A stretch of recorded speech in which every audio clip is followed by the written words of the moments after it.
মুখ্যমন্ত্রীর নির্দেশে মায়াপুর জবরদখল হাটাতে অভিযানে স্থানীয় পঞ্চায়েত ও পুলিশ প্রশাসন।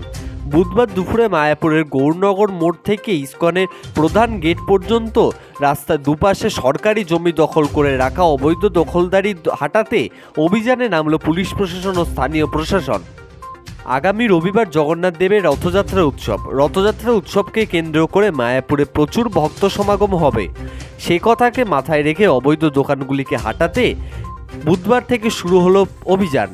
মায়াপুরে গৌরনগর মোড় থেকে ইসকনের প্রধান গেট পর্যন্ত রাস্তার দুপাশে অবৈধ সরকারি জায়গা দখল করে রাখা অস্থায়ী দোকানদারদের একদিনও যেসব বৈধ দোকানদারদের সরকারি জায়গায় ওপর রয়েছে সেগুলি সরিয়ে ফেলার জন্য দুদিন সময় দেওয়া হয়েছে বলে জানান নবদ্বীপ পঞ্চায়েত সমিতির সহসভাপতি তাপস ঘোষ।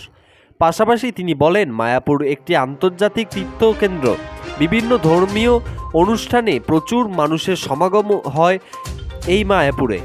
সে কারণে রাজ্যের মুখ্যমন্ত্রী মমতা বন্দ্যোপাধ্যায় মায়াপুর হুলোরঘাট থেকে গৌরনগর মোড় পর্যন্ত রাস্তা চওড়া করার জন্য বেশ কয়েক কোটি টাকা বরাদ্দ করেছিলেন।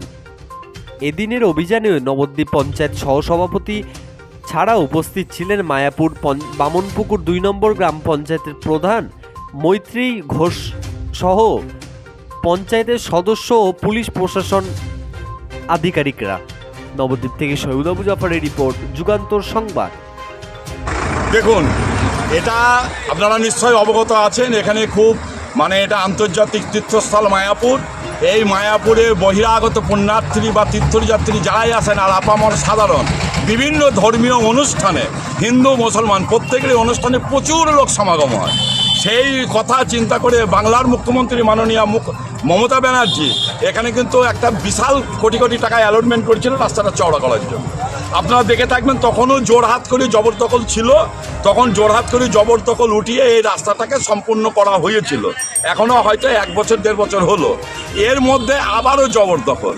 আমরা কিন্তু প্রশাসনকে বারবার বলে যাচ্ছি।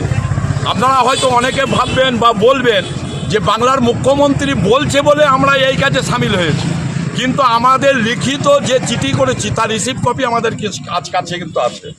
আমরা 1 বছর আগে যেটা দখল মুক্ত করেছি, আপাতত সেইটার লক্ষ্যে আমরা সেই দখল মুক্তটা করার জন্য সবার কাছে আবেদন করছি। আপনাদের মাধ্যমেও সেটা আমি আবেদন নিবেদন আপামর মায়াপুরবাসীর কাছে, নবদ্বীপ ব্লকের প্রতিটি মানুষের কাছে এই বার্তাটা আপনারা পৌঁছে দেবেন, এই অনুরোধ রাখছি।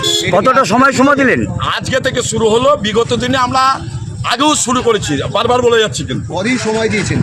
আমরা যেগুলো ছোট আছে সেগুলো আমরা 1 দিন, যেগুলো সেট ভেট করে রেখেছে সেদিন 2 দিন সময় দেন।